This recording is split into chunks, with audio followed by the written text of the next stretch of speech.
श्रोताओं नमस्कार, बहुत बहुत स्वागत है आप सभी का कार्यक्रम हम और हमारा स्वास्थ्य में। मैं हूं अशोक पांडे।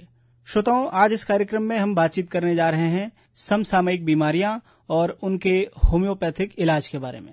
इस बारे में विस्तार से जानकारी देने के लिए आज हमारे साथ राजकीय होम्योपैथिक चिकित्सालय वाराणसी के होम्योपैथिक चिकित्सा अधिकारी डॉक्टर अनिल कुमार गुप्ता जी हमारे स्टूडियो में हैं। अनिल जी, बहुत बहुत स्वागत है हमारे स्टूडियो और इस कार्यक्रम में। बहुत बहुत धन्यवाद। डॉक्टर अनिल, सबसे पहले हम ये जानना चाहेंगे कि अभी जो मौसम चल रहा है आजकल गर्मियों का, तापमान लगातार बढ़ता जा रहा है, तो ऐसे में प्रमुख बीमारियां कौन सी हैं जो हमारे शरीर को अपना टारगेट बनाती हैं, हमें बीमार करती हैं, और उनका जो होम्योपैथिक विधि द्वारा इलाज है वो क्या है, कैसे संभव है, इन्हीं सब विषयों पर आज हम बातचीत करेंगे जी। तो शुरुआत हम करेंगे बीमारियों से। कौन कौन सी वो प्रमुख बीमारियां? देखिए अशोक जी, ऐसा ना कि बीमारियां तो कई हैं। मेन तो जो टेम्परेचर ज्यादा होने से जो पहली बीमारी आती है सनबर्न, जो धूप में जो आप ज्यादा जब निकलते हैं, एक्सपोजर बॉडी का होता है, तो उस एक्सपोजर की वजह से सनबर्न हो जाते हैं। उसमें ब्लिस्टर्स निकलते हैं, ब्लिस्टर्स कई बार सूख जाते हैं, सूखने के बाद वो पपड़ी सी छोड़ती है, पपड़ी छोड़ने के बाद उसमें ईचिंग बर्निंग वगैरह होती है। दूसरी बीमारी जो कॉमन है वो लू है, हीट स्ट्रोक। उसमें क्या होता है कि जो एटमॉस्फेयर का टेम्परेचर होता है बॉडी के टेम्परेचर से ज्यादा होने लगता है, और ये इक्विलिब्रियम की वजह से जो हमारे बॉडी का जो मेंटेन करने का जो टेम्परेचर को है वो सिस्टम डिसबैलेंस होने लगता है। उसकी वजह से हमको एग्जॉशन, चक्कर आना, मिचली आना, हाई टेम्परेचर हो जाना, बीपी बढ़ जाना, और हमारा वो पल्स रेट बढ़ जाना, बोलने में चलने में लड़खड़ाहट, इस तरीके की चीजें आती है। उसके बाद तीसरी बीमारी आती है प्रिकली हीट्स, जिसको आम भाषा में हम आप घमौरिया कहती है। घमौरियों में क्या होता है कि छोटे छोटे उसमें ब्लिस्टर्स निकल आते हैं, छोटे छोटे इरप्शंस निकल आते हैं और ईचिंग होती है। वो मेन अभी जो ड्राई हीट है, वो ड्राई के बाद जैसे ही आप वो वेट वाली जो चिपचिपी वाली गर्मी पड़ती है तो वो कॉमन हो जाता है। उसके बाद आती है इस सीजन में फूड पॉइजनिंग। होता क्या है कि हम आप घर पे जो खाना बना के रखते हैं या जो बाजार से सब्जी खरीदते हैं या फ्रूट्स खरीदते हैं, वो बहुत ही जल्दी वो उसमें फर्मेंटेशन होने लगता है, वो स्पॉइल होने लगता है और उसमें गैस फॉर्मेशन होने लगता है, वो सड़ने लगता है। तो उस फूड पॉइजनिंग की वजह से काफी बीमारियां होती है। खासकर आजकल हम शादी विवाह में हम लोग जाते हैं और लंबे समय तक खाना ऐसे खुला रह गया, कोई ध्यान नहीं दिया, तो उसमें क्या होता है, उसकी वजह से उल्टी, चक्कर, मिचली और डिहाइड्रेशन, ये सब बीमारियां होती हैं। उसके बाद एक कॉमन बीमारी होती है डायरिया, जो एक सीजन है दस्त होना। इस सीजन में बॉडी से पानी ज्यादा निकलता है, डिहाइड्रेशन हो जाता है उसकी वजह से, और इन्फेक्शन से डायरिया होने के बड़े कॉमन चांसेस रहते हैं। उसके अलावा एक गंदे पानी के जो है इंटेक वगैरह से एक बीमारी कॉमन होती है डिसेंट्री। इसके अलावा एक सर्दी जुकाम, बहुत छोटी सी चीज है, वायरस जनित होती है बीमारी, बहुत छोटी सी बीमारी जरूर है। हर कोई के दिमाग में आता है ये केवल सर्दियों में होती है, नहीं, कॉमन है इस सीजन में भी। क्यों?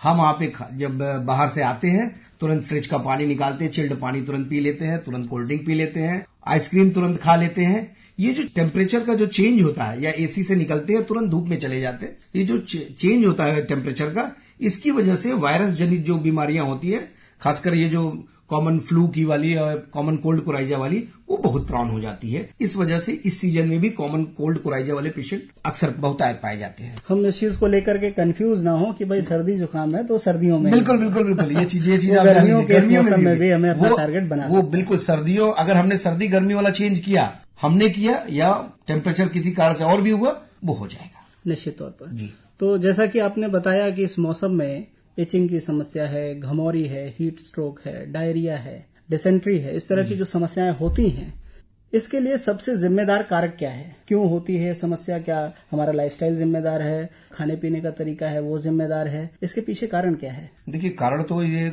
मल्टी फैक्टोरल आइटम है। इसमें मेन तो पहले तो देखिए कि हम आप पहले तो जिम्मेदार ये हो कि हमें आपको क्या खाना है, क्या हमारा आहार होना चाहिए, क्या विहार होना चाहिए, कैसे संयम हमको रखना चाहिए, ये बहुत मायने रखता है। जो हमारी भारतीय संस्कृति कहती है कि कैसे हम जिए, लाइफस्टाइल जीने की जो कला हमारी भारतीय संस्कृति ने सिखाई है और जो सिखाते हैं वो बहुत ही जरूरी है।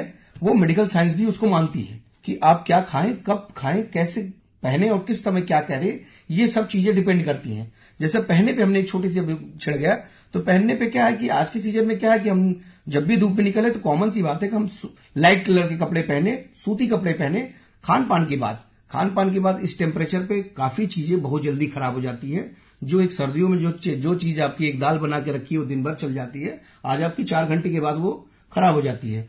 तो उसके लिए आपको इस टेम्परेचर के हिसाब से एडजस्टमेंट करके चलना है कि कब हमको क्या बनाना है, कब कहाँ। उसको जरूरत नहीं है तो उसको रेफ्रिजरेटर आज की डेट में व्यवस्था है, उसमें रख दीजिए, और जब खाना हो उसको थोड़ी देर पहले गर्म करके तब उसको लीजिए। और धूप में जब भी निकले पूरी बाह के कपड़े पहने, सिर को ढक के रखें, बीच बीच में थोड़ी थोड़ी देर पे पानी जरूर पिएं। जब भी आप बाहर से धूप से आए, एक चीज का विशेष ध्यान रखिएगा, जब भी धूप से आए तुरंत आते ही चिल्ड वाटर नहीं लीजिए, थोड़ा बॉडी को कूल होने दीजिए, थोड़ा पंखे की हवा हल्का लगने दीजिए, फिर उसके बाद आप पानी लीजिए। और पानी की मात्रा को बहुत ज्यादा बढ़ाइए। इस समय कॉमन है 4 लीटर से 6 लीटर तक कम से कम पानी कंज्यूम करें। उसके अलावा पानी जो लें वो थोड़ा ठंडा लें, और जब भी बाहर निकलने से पहले अपने को पूरा ढकने के साथ साथ पानी पहले अच्छी खासी मात्रा में पी के तभी निकले। तो इन चीजों पे विशेष ध्यान देना पड़ेगा। तो होगा क्या, इस सीजन की हम कॉमन बीमारियों से बच जाएंगे। अच्छा, ये तो बात रही जैसे आपने बताया कि खाना पीना कैसे है। दूसरा आपने बताया कि पहनने का तरीका क्या है, अपने शरीर को ढक करके निकलें, पानी की भरपूर मात्रा को लेकर के निकलें जी। और साफ सुथरा पानी पिए, गंदा नहीं होना चाहिए। एक समस्या जिसका आपने जिक्र किया, खुजली और घमौरी जी। घमौरी अक्सर हम देखते हैं कि हम बाहर निकले और पसीने से शर्ट हमारा भीग जाता है, जब हम लौट के आते हैं तो हल्की सी खुजली होती है और कुछ दिनों में, 1-2 दिनों में वो छोटे छोटे से दाने, वो रैशेस पड़ जाते हैं और घमौरियां निकल आती हैं। कई सारे लोग करते क्या हैं कि घमौरी से बचने के लिए टीवी में आजकल तमाम सारे विज्ञापन उपलब्ध हैं जी। और वो कोई भी एक पाउडर बाजार से लेकर के आए और उसको ठंडा और गर्म और कैसा अच्छी स्मेल वाले पाउडर आ रहे हैं आजकल, उसका प्रयोग करते हैं। क्या ये करना उचित है? देखिए, आप जब भी इस तरीके से, जब भी गर्मी से आप बाहर आए तो ये ध्यान रखिए कि तुरंत आप सर्दी गर्मी न होने पाए, ये चीज का विशेष ध्यान रखिए। एक आपको टैल्कम पाउडर तो यूज करना पड़ता है, क्योंकि होता क्या है ना कि जो पर्सपिरेशन को है उसको कम करने के लिए टैल्कम पाउडर एक चाहिए होता है। उसके अलावा मैं एक होम्योपैथिक चिकित्सा विशेषज्ञ हूँ। होम्योपैथी के लिए पहले मैं एक चीज में बोलना चाहता हूँ कि होम्योपैथी को पहले आप ये जानिए, ये लक्षणों के आधार पे ये चिकित्सा विधि कार्य करती है, और उसके लिए आप अपनी समस्या को लेकर जो आपके पास कुशल होम्योपैथिक चिकित्सक आपके जो पास में हो, उनके पास आप जाइए, उनके पास आप मिलिएगा। अच्छा, बहुत सारे लोग ऐसे मौसम में शिकार हो जाते हैं डायरिया और दस्त का जी।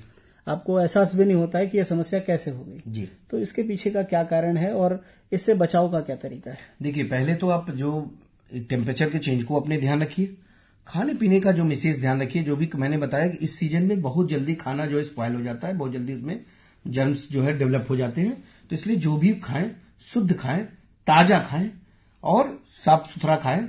और उसके अलावा जो भी है, जैसे अब एक हम विशेष कॉमन सी बात है, हर कोई समझता है, लेकिन फिर भी श्रोताओं ये जानना जरूरी है, जब भी हम खाना खाएं हाथ साबुन से धुल के खाएं, टॉयलेट से आए साबुन से हाथ धुल के ही, उसके बाद घर में जो आपकी गृहिणी जो खाना बनाती है वो विशेष ध्यान दे कि साबुन से हाथ धुलने के बाद ही खाना बनाना शुरू करें, और खाना बनाने के बाद साबुन से हाथ धुल के ही अपने दूसरे काम में जाएं। अब आती है बात, जब भी आपको डायरिया डिसेंट्री होती है तो उसके लिए विशेष ये ध्यान रखना, एक तो पानी आप 5 मिनट उबाल के ठंडा किया हुआ पानी लें, या आरओ का पानी लें, और फ्रीक्वेंट पानी लें।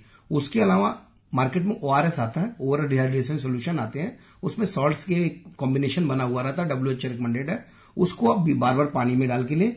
वो कोई दवा नहीं है, वो आपको जो बॉडी में जो नमक की कमी, पानी की कमी हुई है, उसको बैलेंस को बनाता है, जिससे आप डिहाइड्रेटेड नहीं होते और जिस बाद में आपको ड्रिप लगाने की जरूरत नहीं पड़ती है। डिसेंट्री भी 2 तरीके का होता है, एक अमीबिक डिसेंट्री होता है, बैसिलर डिसेंट्री होती है। दोनों के थोड़ा सा अपने अपने अलग अलग मैनेजमेंट तो कॉमन सी है, लेकिन अलग अलग उनका दवाइयां होती हैं, वो हम लोग उस तरीके से जैसा भी लक्षण देख के उस सबसे देते हैं। कहने का मतलब ये है कि इन दवाइयों का नाम सुन करके ऐसा नहीं कि आप स्वयं बाजार में बिल्कुल ये चीज, इसीलिए मैं बार बार इस दवाइयों के नाम नहीं लेना चाहता। आपके आसपास में जो भी इसके विशेषज्ञ हैं, जो भी होम्योपैथिक चिकित्सक आपके आसपास में उपलब्ध है, आप उनसे जाकर के सलाह करें, उनसे मशवरा लें, उनको दिखाएं। वो उन लक्षणों के आधार पर आपकी जांच करेंगे और आपको जो भी उचित दवा होगी उसके लिए रिकमेंड करेंगे, और आप जाकर के फिर उसको बाजार से खरीद सकते हैं जी। चलते चलते चूंकि वक्त हो रहा है हमारे कार्यक्रम को समाप्त करने का, एक सवाल मेरा आपसे ये है कि होम्योपैथिक चिकित्सा पद्धति जो है जी, कई सारे लोगों को इस बात का भ्रम रहता है कि ये बहुत स्लो मोशन में, बहुत धीमी गति में ये मरीज के ऊपर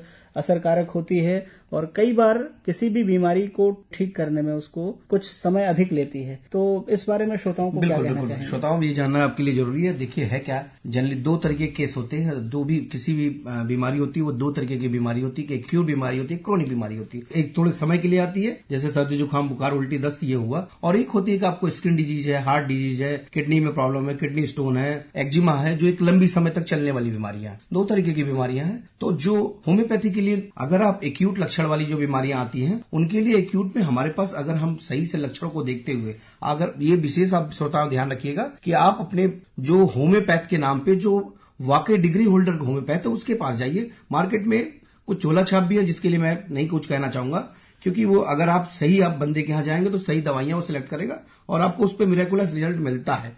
अब आती है बात, जब हम क्रोनिक केस लेते हैं तो क्रोनिक केस में क्या होता है, अशोक जी आपने भी देखा होगा कि कई जगह मार्केट में क्या होता है कि अरे अब क्या हो रहा है, नहीं कुछ होम्योपैथ हो उससे दिखा लिया, नहीं आराम है, कोई बार होम्योपैथ को भी दिखा लो, ट्राई कर लो।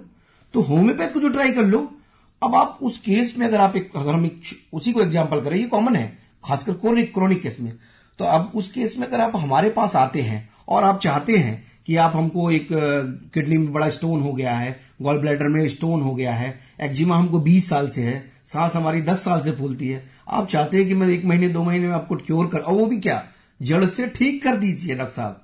तो ये जब टर्म कंडीशन है, जड़ से ठीक कर दीजिए, और ऐसी बीमारी इतने समय से है, तो आपको थोड़ा धैर्य तो देना पड़ेगा। तो क्या बीमारी है इसके हिसाब से है कि वो एक्यूट बीमारी है, तो एक्यूट बीमारी भी मैं भी वही सर्दी जुकाम आपके जो एवरेज जो 5 दिन का लगता है, 5 दिन हमको भी लगते हैं ठीक करने में नॉर्मल। लेकिन जब एक अब बात आती है, जब स्टोन को हमको गलाना, जिसकी सर्जरी हो सकती है, अगर हम उसको गलाने जा रहे हैं, श्रोताओं चीनी की गोलियां से आप जिसको देखते हैं, मोटी मोटी चीनी गोलियां होती है, तो उनसे जब गलाने जा रहे हैं तो उसके लिए बट ऑब्वियस आपको थोड़ा समय देना पड़ेगा। अब आती एक भ्रांति, मैं आपको भी, और इसीलिए अशोक जी मैं कहना चाहूंगा आपको भी, एक भ्रांति आती है लोगों की कि होम्योपैथिक दवाई के साथ ये ना खाएं, वो ना खाएं, लहसुन न लें, प्याज न लें, और इतने वो टर्म कंडीशन बना देते हैं कि पेशेंट आदमी पजल्ड हो जाता है, कहता है क्या बवाल है, कैसे कर पाएंगे, आज के प्रैक्टिकल लाइफ में जीना मुश्किल है इस तरीके से दवाई ले पाना। तो ये जानना जरूरी है श्रोताओं की 2 तरीके का परहेज होता है। एक परहेज होता है आपका उस बीमारी का परहेज होता है, और एक मर्ज का परहेज होता है। बीमारी का परहेज ये होता है, जैसे किसी को मान लीजिए शुगर है ना, डायबिटीज है, तो उसको आलू चावल चीनी मिठाई, चीनी मीठी चीजें बचनी पड़ेंगी, ये उस बीमारी का मर्ज है। वो बीमारी का परहेज है, ये मैं हूं, चाहे एक होम्योपैथ हो, एक आयुर्वेद हो, कोई योग एलोपैथ हो, सब लोग बताएंगे, सभी लोग बताएंगे। अब आती है बात हमारी दवा की, अगर मैं उसी पेशेंट को क्या दवा दे रहा हूं उसको, तो श्रोताओं ये ध्यान दीजिएगा, हमारे यहाँ 1-2 दवाइयां आती हैं कि जिनसे कोई पर्टिकुलर चीज के साथ लेने में उनको दिक्कत करती है, तो 1-2 दवाइयां हैं, वो डॉक्टर जब आपको प्रिस्क्राइब करता तो बता देता इसके साथ कॉफी नहीं लीजिएगा, इसके साथ प्याज मत लीजिएगा, पर्टिकुलर 1-2-3-4 दवाइयां हैं, उसके साथ ऐसा कुछ होता है।